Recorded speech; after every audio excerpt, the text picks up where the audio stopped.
नमस्कार, मैं रीमा प्रसाद। एक पुरानी कहावत है, घर का भेदी लंका ढाए। तो बिहार के ऑपरेशन लोटस में इस कहावत की चर्चा क्यों हो रही है?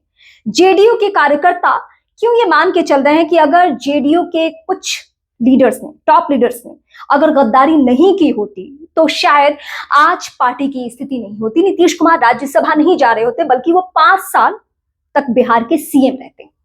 जेडीयू के कार्यकर्ता सड़क पर हैं, कुछ सीनियर लीडर्स भी खुलकर आवाज उठा रहे हैं कि पार्टी में यानी जेडीयू में रहते हुए 2 लोगों की अहम भूमिका है जिन्होंने बीजेपी के साथ मिलकर सब कुछ तय किया। क्योंकि ऑपरेशन लोटस एक दिन की कहानी नहीं है।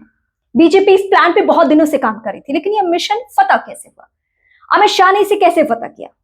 वो कौन लोग हैं जिन्हें जेडीयू का गद्दार माना जा रहा है, जिनको कार्यकर्ता सीधे सीधे इसी शब्द से नवाज रहे हैं? पहले तो इन 4 की भूमिका सुन लीजिए। इन 4 की भूमिका बहुत संदिग्ध है। मतलब इनको लेकर हमेशा पार्टी के कार्यकर्ताओं में आज की नाराजगी नहीं है, पहले से भी नाराजगी रही है। अभी नाम सुनिए, ललन सिंह, संजय झा, विजय चौधरी और अशोक चौधरी। सिलसिलेवार तरीके से इन सबकी प्रोफाइल के बारे में जरा मैं बता दूं। अशोक चौधरी अति महत्वाकांक्षी, पुराने कांग्रेसी, लेकिन जब नीतीश कुमार की नजर पड़ी और नीतीश कुमार के साथ उनका उठना बैठना हुआ, उसके बाद ना सिर्फ उन्होंने जेडीयू में एंट्री ले ली, बल्कि आज की तारीख में नीतीश कुमार के दत्तक पुत्र माने जाते हैं। मतलब उनका ये रुतबा है। दूसरा चेहरा विजय चौधरी, उनके बारे में कहा जाता है कि आंख नाक कान है नीतीश कुमार के। ज्यादातर वक्त वो सीएम हाउस में गुजारते हैं। मतलब जो बातें ललन सिंह और संजय झा को नहीं मालूम हो, वो विजय सिन्हा को मालूम। इतने पुराने वफादार रहे हैं, लेकिन इनकी भी भूमिका संदिग्ध मानी जाती है। इनको भी लेकर पार्टी के कार्यकर्ताओं में नाराजगी है कि अगर नीतीश कुमार को लेकर ऐसी चर्चा थी तो सार्वजनिक ये बातें क्यों नहीं की गई? अगर सीएम हाउस में, अगर एक कड़े मार्ग में ये सब कुछ चल रहा था तो कार्यकर्ताओं को इसके बारे में जानकारी क्यों नहीं? अब आते हैं उन 2 चेहरों पर जिनको लेकर लोगों में बहुत नाराजगी है, खासकर कार्यकर्ताओं में, और जो जेडीयू और नीतीश कुमार को पसंद करते हैं उनमें। और ये 2 नाम है संजय झा और ललन सिंह। ललन सिंह के बारे में सबसे पहले बात करते हैं। ललन सिंह एक वक्त में, मतलब 2009-10 के वक्त में, वो पार्टी से यानी नीतीश कुमार से उन्होंने दूरी बना ली थी। और उन्हीं दिनों का एक बयान उनकर सोशल मीडिया पर आग की तरफ फैला हुआ है, और वो बयान ये है कि नीतीश कुमार के आंत में कहां कहां दांत है ये सिर्फ 2 ही लोगों को मालूम है, एक लालू प्रसाद यादव और एक मैं, और मुझे सर्जरी करने आती है।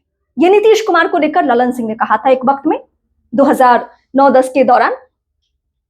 और उस वक्त के इस बयान को लेकर लोग मायने निकाल रहे हैं कि ललन सिंह पहले से ही गद्दारी की भूमिका में थे। ललन सिंह पहले से ही नीतीश कुमार को सबक सिखाने की मुद्रा में थे। कहीं भी राजनीति में दाल नहीं गली तो फिर लौटकर नीतीश कुमार के पास आए। बहुत दिनों तक उन्होंने कोशिश की और फिर भरोसेमंद बन गए। और उसके बाद नीतीश कुमार ने एक बार सार्वजनिक मंच से यह तक दावा किया था ललन सिंह को लेकर कि जब उन्होंने पाला बदला था, यानी बीजेपी का साथ छोड़कर लालू खेमे में गए थे, आरजेडी खेमे में गए थे, आरजेडी के साथ मिलकर उन्होंने सरकार बनाई थी, तो उसमें भी बड़ी भूमिका ललन सिंह की थी। और जिस मंच से नीतीश कुमार ये स्टेटमेंट दे रहे थे कि मैं कैसे गया आरजेडी के पास, तो ललन सिंह उसी मंच पर बैठे हुए थे और वो सुन रहे थे। मतलब ये भूमिका रही है। तो जो आरजेडी के साथ डीलिंग करवा सकते हैं, उनको बीजेपी के साथ डीलिंग करवाने में कितना वक्त लगेगा? ललन सिंह मौजूदा वक्त में केंद्रीय मंत्रिमंडल में है। अमित शाह के साथ उतना बैठना नई बात नहीं है, पुरानी बात है। अभी हालिया, मतलब राज्यसभा सांसद के लिए जब नामांकन दाखिल करना था, उस वक्त भी अमित शाह के साथ ललन सिंह बार बार देखे जा रहे थे। 1 तारीख को जब ये बातें चली कि नीतीश कुमार राज्यसभा जा सकते हैं, उन दिनों वो दिल्ली में थे। मतलब कोई भी बिहारी होली के वक्त में अपने घर परिवार के पास होता है, लेकिन ललन सिंह दिल्ली में थे। और उस वक्त माना जा रहा है कि ऑपरेशन लोटस को कैसे अंजाम दिया जाए, इस पर पूरी प्लानिंग हो रही थी, कोशिश हो रही थी। ललन सिंह के बारे में आगे भी मैं बात करूंगी, क्योंकि कार्यकर्ताओं के मन में बहुत गुस्सा है ललन सिंह को लेकर, बहुत नाराजगी है। लेकिन अब दूसरे चेहरे पे फोकस करती हूँ, वो है संजय झा। संजय झा कौन है? दरभंगा से ताल्लुक है, मैथिल है। मैथिल को लेकर बहुत सारी बातें आती है, उस पर मुझे जाना नहीं है, क्षेत्रवाद पे। लेकिन संजय झा की फिलहाल पार्टी में यह भूमिका है कि वो जो चाहेंगे वो कर सकते हैं। नीतीश कुमार के बाद मौजूदा वक्त में संगठन के लिहाज से उनकी हैसियत है। और 1-2 तस्वीरों पे आप अगर गौर करेंगे पुराने वीडियोस पे, तो उसमें आपने देखा होगा कि नीतीश कुमार अगर किसी सार्वजनिक मंच पर है तो वहां संजय झा जरूर होते हैं। और संजय झा कमांडिंग भूमिका में होते हैं कि नीतीश कुमार अगर किसी महिला को माला पहना रही है, मुजफ्फरपुर की घटना है, तो वो आंखें दिखाते हैं, क्या पैसा मत कीजिए, मतलब पार्टी को नहीं, नीतीश कुमार को भी कमांड करते हैं, जब से नीतीश कुमार होश में नहीं है, जब से उनकी तबीयत ज्यादा बिगड़ी हुई है। तो संजय झा की पार्टी में ये हैसियत है, ये रुतबा है, ये उनकी राजनीति में फिलहाल पकड़ है।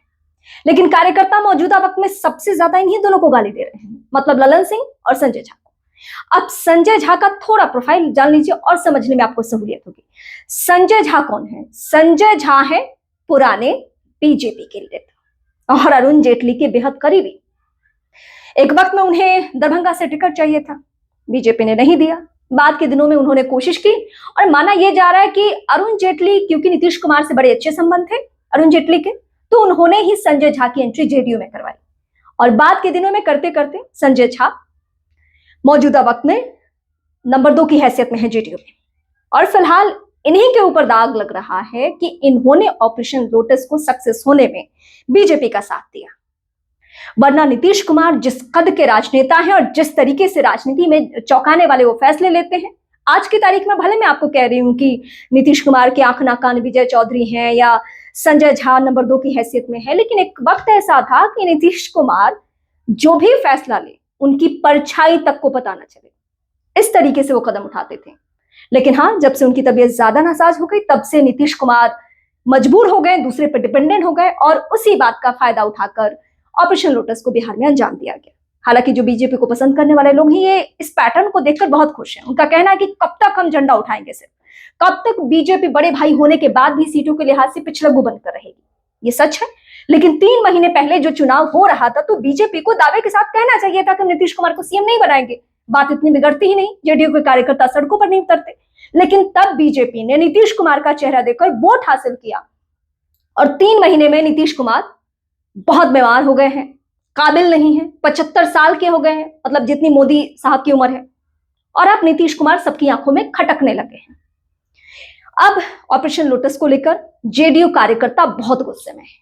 इनके गुस्से को ठीक करने के लिए, शांत करने के लिए आनन फानन में निशांत की एंट्री कराई जा रही है कि शायद नीतीश कुमार की बेटी निशांत को देखकर वो खुश हो जाए, उनकी नाराजगी दूर हो जाए। और नीतीश कुमार ने भी संतावना दी है कि मैं कहीं नहीं जा रहा हूं, मैं हूं, यही हूं, मैं दिल्ली नहीं जा रहा हूं, मैं दिल्ली रहने के बाद भी यहीं पे हूं, आप लोगों के बीच में हूं हमेशा। फिर भी कार्यकर्ताओं का गुस्सा शांत इसलिए नहीं हो रहा है क्योंकि पार्टी के गद्दारों को उन्होंने देख लिया है और पार्टी के गद्दारों को देखकर उनका गुस्सा चरम पर है। बिहार की सड़कों की स्थिति यह है कि चाहे जेडीयू दफ्तर हो या आसपास का कोई इलाका, जेडीयू के कार्यकर्ता गुस्से में तोड़फोड़ मचा रहे हैं। नौबत यह है कि सीएम हाउस में या सीएम हाउस के कैंपस में उन्हें नहीं जाने दिया जा रहा है। लेकिन क्या आने वाले वक्त में जेडीयू में सब कुछ शांत हो जाएगा या जेडीयू वो पार्टी बनकर रह जाएगी जिसका नाम लेवा कोई नहीं होगा? क्योंकि कार्यकर्ताओं ने, कैडर ने, जनाधार ने ये मैसेज देना शुरू कर दिया है कि हम यहां नहीं रहने वाले हैं, हमारे लिए तो अब रास्ते आसान हो गए। जब तक नीतीश कुमार थे तब तक हम पार्टी में थे, जब नीतीश कुमार नहीं है तो अब हम क्यों? इस ऑपरेशन लोटस को लेकर आप क्या सोचते हैं? क्या बीजेपी का यह आखिरी राज्य है जहां पे उसने ये प्रयोग किया? महाराष्ट्र, मध्य प्रदेश ऐसे राज्यों को आप देख चुके हैं, साउथ के राज्य भी आप देख चुके हैं। बिहार में बीते 11 साल से कोशिश की जा रही थी, लेकिन सफलता मिली है बीजेपी को। क्या ये आखिरी राज्य है? आगे भी कोई निशाने पर है, कोई टारगेट पर है? और क्या ये राजनीति का पैटर्न सही है? क्या जनादेश का ये मजाक बनाना सही है? क्या बिहार की जनता ने जिस नेता को पसंद किया, जिस सीएम को पसंद किया, क्या उस सीएम को बिहार में रहने का अधिकार नहीं है? ये सारे ऐसे सवाल हैं जिसका जवाब मैं आपसे चाहती हूं। आपके कमेंट्स का इंतजार है मुझे।